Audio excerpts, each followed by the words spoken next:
As a candidate, Donald Trump promised to get rid of the entire national debt over a period of 8 years. When this promise was made, the national debt stood at $19 trillion. It has since risen to $21.7 trillion. In fiscal year ending September 30, it grew by $779 billion, up 17% from $666 billion in fiscal 2017. This year, after the Trump tax cuts take full effect, another $1 trillion worth of government IOUs will be issued. The deficit is absolutely higher than anyone would like, says Kevin Hassett, chairman of the President's Council of Economic Advisors. Historically unprecedented, adds Jason Furman, who occupied Hassett's position in the Obama administration. He feels that with unemployment virtually non-existent, and the economy growing at an annual rate of at least 3%, we should be paying down debt, not spilling more red ink over the national ledger. Indeed, in 2000, the last time the unemployment rate dipped below 4%, tax revenues rose 11% and the government ran a large budget surplus. How did candidate Trump intend to pay off the debt? First, he said he wanted to renegotiate trade deals that he believed were destroying the American economy. Second, drive the economic growth rate to 6% annually by reducing taxes and the weighty burden of regulations Barack Obama loaded onto businesses. Trump followed through with both of these plans. The results are not what he anticipated. 2 points can be made in Trump's defense. The first is that the effect of his rejection of all the trade deals negotiated by his predecessors has not yet been felt. Nor has the effect of the tax cuts. Gary Cohn, who served as Trump's top economic advisor in the early days of the administration, is the godfather of the tax cuts. He argues that by providing large incentives for corporations to invest now, early write-offs of such investments, the Trumpsters are encouraging investment that will, among other things, increase worker productivity and hence wages, thereby eventually raising the tax take from those higher wages. Second, Hassett and others in the administration point out that despite a hefty reduction in the corporate tax rate from 35% to 21%, government revenues rose by $3.3 trillion in the fiscal year just ended.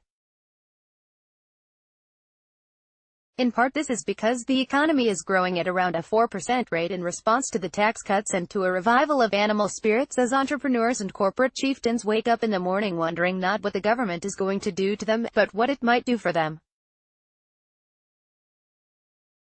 So Trump may yet be proven right. And if that proof does not emerge by 2020, he can always blame the Fed. The problem, says Trump, is that spending rose even more, by $4.1 trillion. Republicans were determined to shore up a seriously weakened military by pumping $200 billion, estimates vary, into the Defense Department over the next few years. They blame reduced spending on training for the increasing incidence of naval accidents, and for the recent damage to more than a dozen poorly maintained and inoperable F-22 fighter planes, cost $150 million each, at Tyndall Air Force Base in Florida because they could not be moved out of the path of Hurricane Michael. Democrats refused to go along with the increased military spending unless a like sum was allocated to social spending.